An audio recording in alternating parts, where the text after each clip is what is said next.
Dejtonski sporazum je jedna civilizacijska sramota koja se suprotstavlja, koja iznevjerava temeljna načela zapadnog građanskog društva u kojem je pojedinac, građan, osnovna jedinica, elementarni činilac društva, jer za Dejtonski sporazum ne postoje građani, postoji isključivo nacija. Dejtonski sporazum je zločin protiv ljudskih prava, jer građanima oduzima pravo da budu to što jesu, dakle građani. Dejtonski sporazum je konačno i zločin protiv logike, jer Dejtonski sporazum sudi zločincima, ali priznaje, poštuje njihovo djelo. To je kao da se čovjeku koji je opljačkao banku kaže: buraz, uhapsit ćemo te, stavit ćemo te malo u zatvor, ali pare tako ti Boga nosi sa sobom. Ja ti pare neću nazad. Državna konstrukcija koja je napravljena Dejtonskim sporazumom je u sebi proturječna, konfuzna, alogična. Bosne i Hercegovine po Dejtonskom sporazumu ima mnogo manje nego što je bilo u ratu. Ono što je zamišljeno Dejtonskim sporazumom nije moguće logički, nije moguće u logici, pogotovo nije moguće u stvarnosti. Zato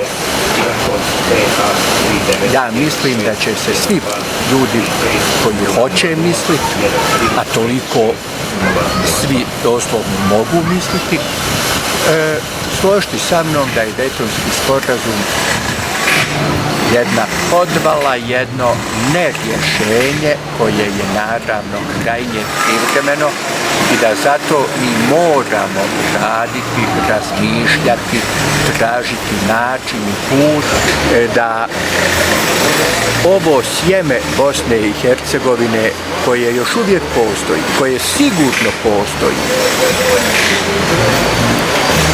da počne rasti u nadi da će konačno dati plod. Jer Bosna i Hercegovina nije mrtva, nje ima u zametku, u sjemenu, širom Bosne.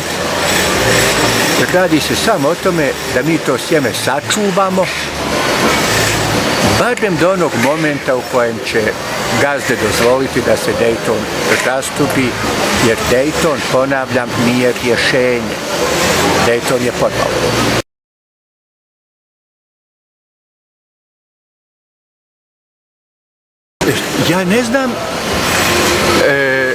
Ja ne znam je li to rješenje, jer kad bih imao rješenja, ja bih ga rekao.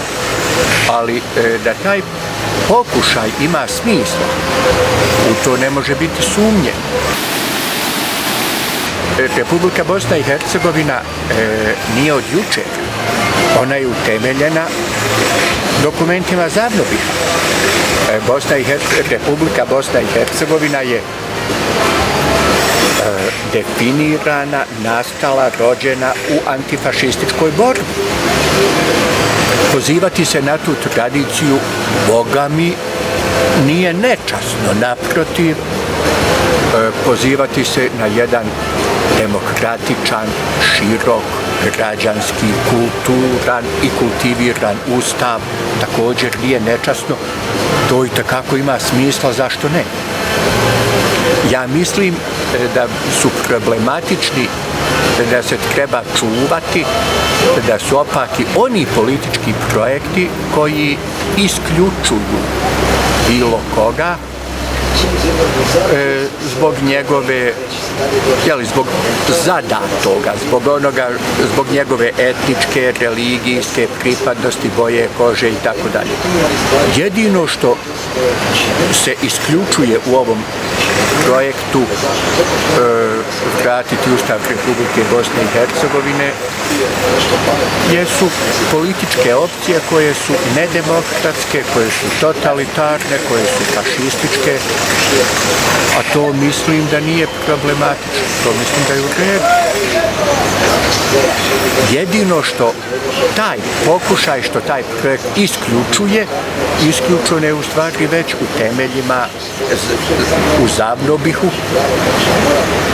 u dokumentima kojima je Republika Bosna i Hercegovina utemeljena.